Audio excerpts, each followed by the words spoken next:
Hey everyone, welcome back to the channel. You're gonna have to excuse my voice. I still haven't got it all the way back yet from TwitchCon, but we'll get through this video and make the best of it. Now, the reason I lost my voice isn't just because of the party and all the other stuff. It's because I got to spend hours upon hours with not just Nikita, Dimitri, and the lead devs, but all of the people around the convention, streamers and everything, asking them questions, talking with them, picking their brains, getting tons of information to bring back to you guys and let you know what's going on.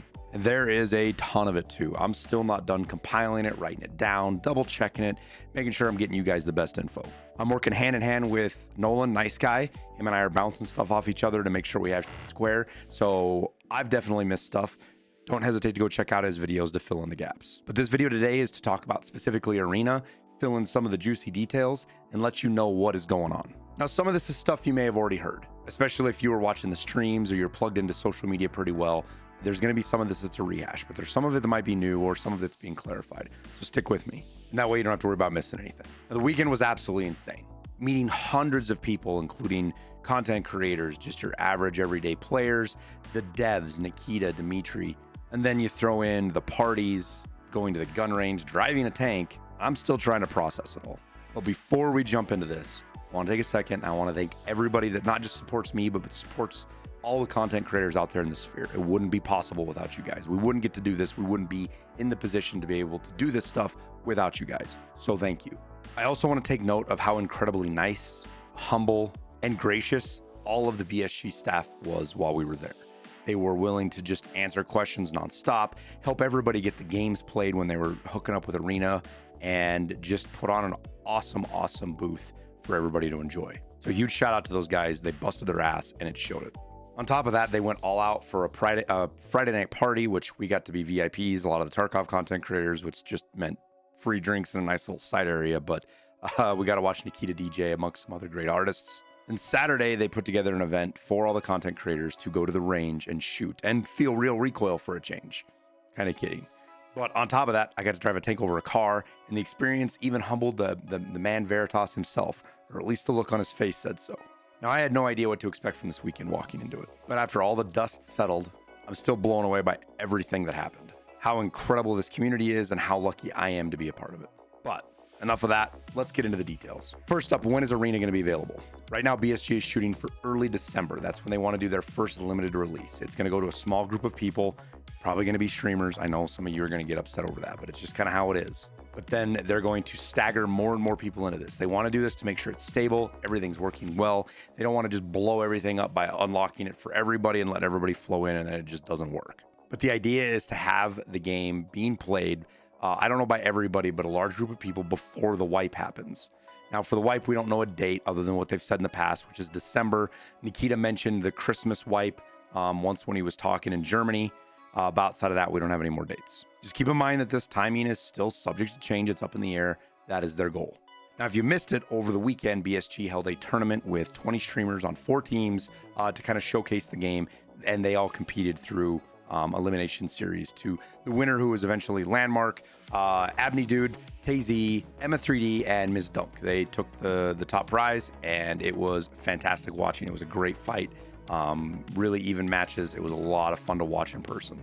In addition to this, BSG had the booth set up Friday through Sunday for anybody to come play that they wanted to. Outside of the hours of the tournament, there were 30 stations, so there were basically 3 matches going on at any given point in time. During the tournaments, that was down to two different matches off on the side, but those went through and everything. Everybody was playing even while the tournament was going on. I spent time chatting with everybody I could, not just streamers and the devs, but anybody who would come by and wanted to talk, or even folks came up to me to get a picture or whatever. I asked them what they thought of the game. I wanted to get their opinion, how they felt about it. And the biggest thing that stood out to me was the sheer number of people that were playing that had never even heard of Tarkov before. And they were getting back in line to play 4 or 5 times in a single day. People loved how fast paced it was, but how yet it was still Tarkov and had all the mechanics and the beating heart of what Tarkov was. Now, real quick sidetrack. I don't have a sponsor for the video. I guess I'm kind of the sponsor of the video, but I have my own music. I want to shout it out so you guys know it's there. We just dropped a new album. The music's free to listen to. The links are down in the description. It supports me if you listen. It's great music. I listen to it on stream and use it in the videos. You're probably listening to it right now, depending on what the editor chose, but it's there for you to listen to. On top of that, it's free for content creators to use in their videos or their streams without the fear of DMCA or YouTube copyright strikes. All that we ask is you to tribute us so people know where to find it. And again, the links are down below. We just dropped a new album. Go check it out, give it a listen. Let me know what you think, if you like it or not. Now, the whole weekend wasn't without issues. I'm not going to try to make this sound like it was sunshine and lollipops the whole time, though it was 99% of the time, at least for me. Some of the other guys had some issues, though, especially if you go talk to Landmark or Abney Dude. They seem to get some of the worst of the desync, though I think everybody got a little bit of it. Now, the audio setup on the computers didn't work out the best. Near as I could tell, it was more of a computer issue. It wasn't a game issue.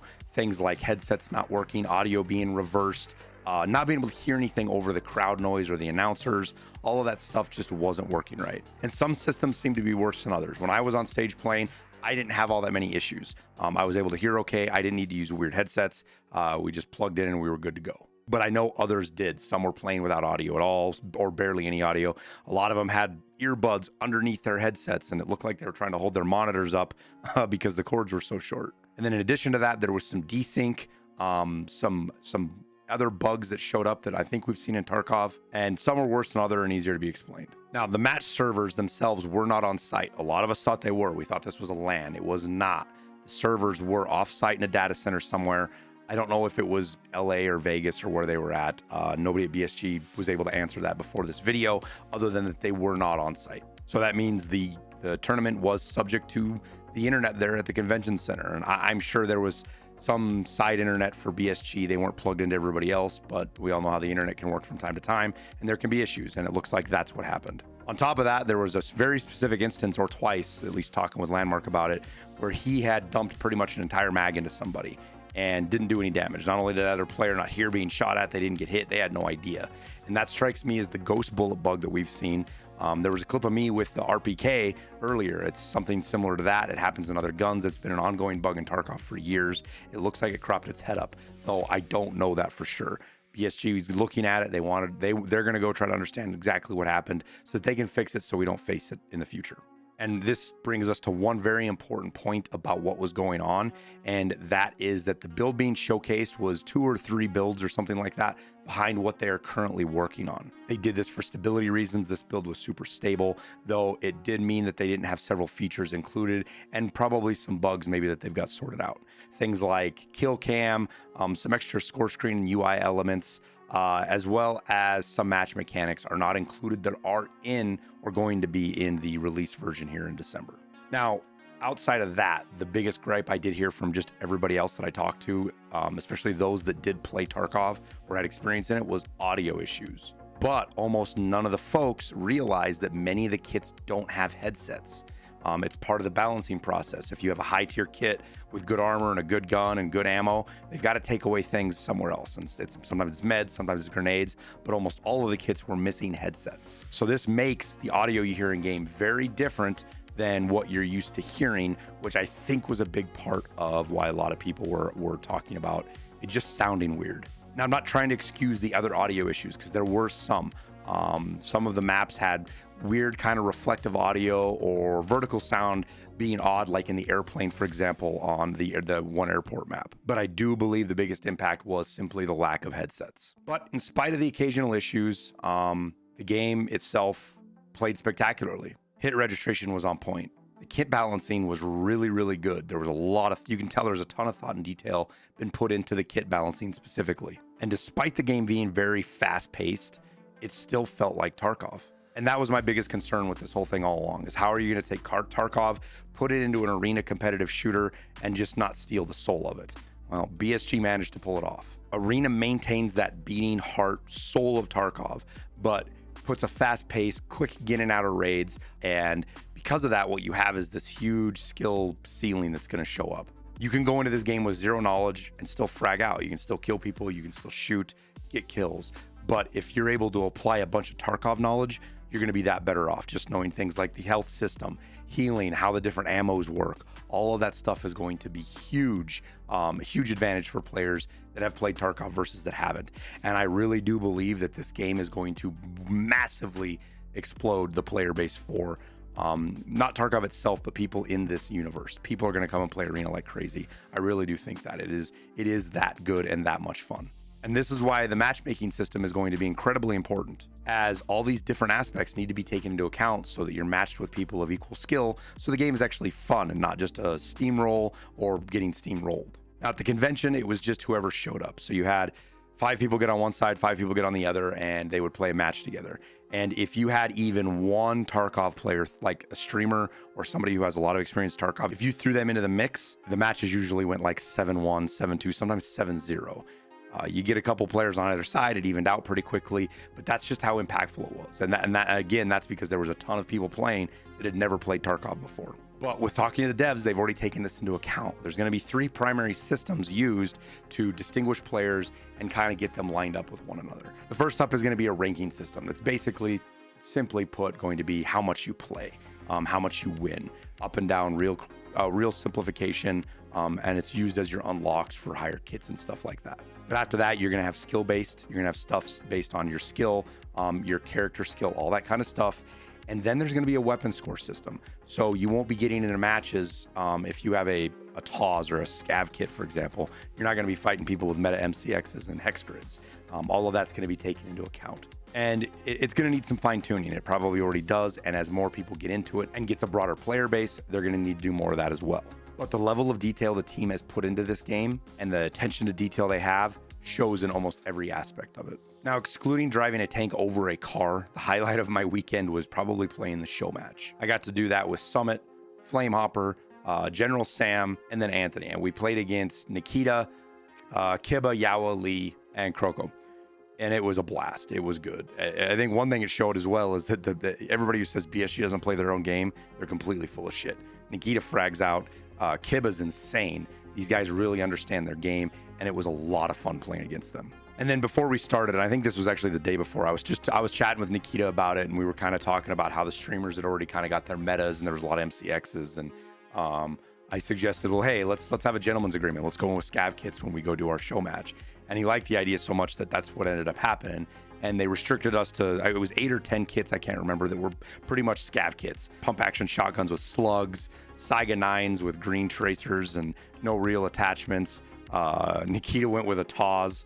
And then you had the STM, which at first glance looked like shit. When Summit was trying to pick through kits and he wasn't sure, and I was like, you're going to want to run the STM, Summit. That's going to fit you perfect. And he's like, isn't that dog shit? I was like, normally, yeah, but we're playing scav kits. It's going to be perfect for you. You're going to crush with it. And he did. He showcased how good that was in that match to the point where Nikita was joking, yelling at the other guys about, why is this kid in here? This shouldn't be in here. This is bullshit. I got a TAWS. Because Nikita got steamrolled by it. It was funny.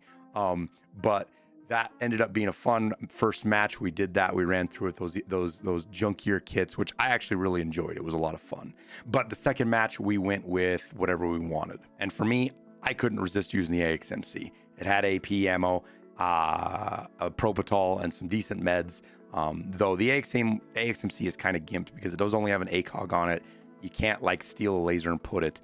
Though you do get a secondary that is a Vector without a stock. I think it had the 21 round or 23 round mags with PvP, so it did really good up close. But running around, I was able to get some shots off. I was able to wallbang Nikita once, which was pretty cool. Though I think I'm going to be pretty worried about playing Tarkov for a while. Every time I die to a sniper scav, I think it's going to be kind of sus. But they didn't let me have free reign for very long. Kiba and Yao, I think, pretty much keyed in on me and started punishing me pretty hard for the rest of the match. And it was just all around fun. So for me, it's all positive. It's up and up with the arena. It still has stuff that needs to be fixed. It still has places it needs to go, but the core of it is fantastic. The maps are unbelievably well built. The movement around them feels fluid, but there's still long lines and short lines, just really well thought out. So eager and anxious for you guys to get another look at it. It sounds like there's going to be possibly a tournament in November in Moscow. I don't have the specific dates on that. I didn't write those down. But that sounds like it's the plan. And then early release in December where it'll really start to get put through its paces, especially on the internet, the more network stuff where we'll really get a good handle on what is desync or lag or some of those issues going to be like. But I think we'll wrap it up there. I'm already worried about my voice losing it again. So thank you guys for watching. Don't forget to drop a like on the video. It helps me out a ton. I imagine if you're here, you already like the video. And if you're not subscribed, please consider that. Subscribing, of course, helps me out and it shows YouTube that you want to see more of my content. But thank you guys. I wish you the best of luck in your raids and we'll see you in Tarkov.